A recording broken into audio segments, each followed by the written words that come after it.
אנחנו נכנסים ל-ChatGPT או לגוגל גמיני, במקרה הזה זה ChatGPT, רושמים אנחנו בעברית או באנגלית, מה שנוח, אנחנו רוצים כותרת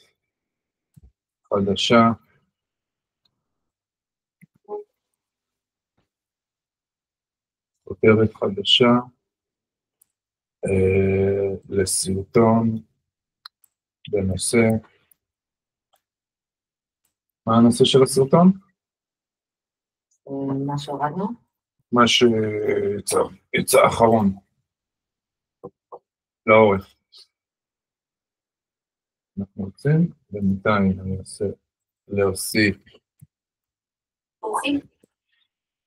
10. מערכת לניהול לקוחות. מדהים, להוסיף 10 אקשטיין,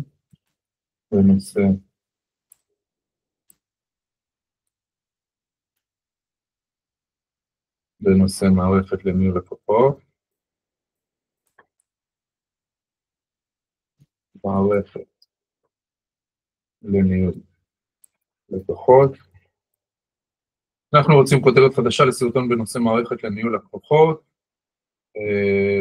להוריד שורה, לרדת שורה, להוסיף 10 אשטגס, ולוחצים Enter.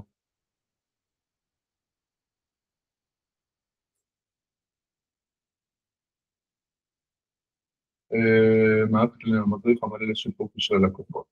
עכשיו, האשטג, זה תמיד תוצאה שונה בבינה מלאכותית, זה המגניב בבינה מלאכותית.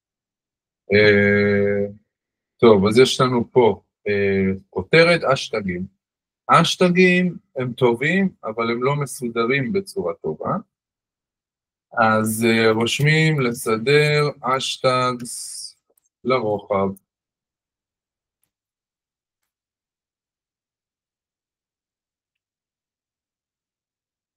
מעולה. עכשיו אנחנו לוקחים את הכותרת, עושים העתק, מדביקים, לוקחים את האשטגס, עושים העתק, ומדביקים מתחת לכותרת. אוקיי, עכשיו, יורדים שורה עם Shift ו-Enter, יורדים שורה, Shift ו-Enter, Shift ו-Enter. עכשיו, מוסיפים פה,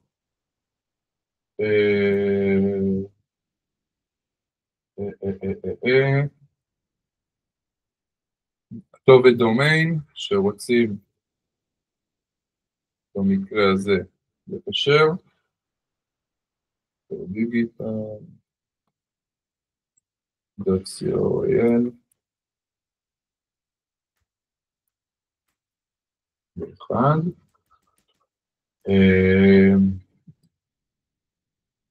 ורושמים לו להוסיף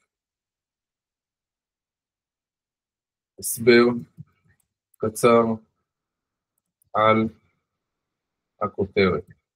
מדוע? כי רשתות חברתיות, לוחצים Enter, רשתות חברתיות כמו יוטיוב, אפשר להוסיף תיאור, וזה מוסיף, וזה נותן יותר ערך. לרשתות חברתיות אחרות, כאשר אנחנו נעלה, אנחנו נעבור, אי אפשר לשים תיאור, אז נשים את הכותרת ואת האשטגים. טוב, אז יש לנו כותרת, יש לנו תיאור, ויש לנו אשטגים. בסדר, אז אנחנו לוקחים את הכותרת עם התיאור, בסדר, מסדרים את זה יפה שכבר יהיה לנו בקופי פסט להעלה ליוטיוב במקרה הזה, או כל רשת חברתית אחרת המאפשרת תיאור. במידה וזה לא מאפשר, אז אתם עושים, פשוט מסמנים את הכל, עושים קופי, מעלים איך שזה ומסדרים. במידה, אני צריך לסדר את זה.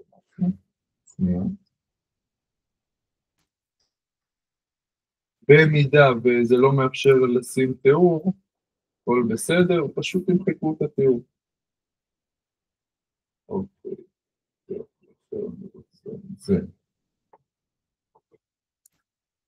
אוקיי. אוקיי.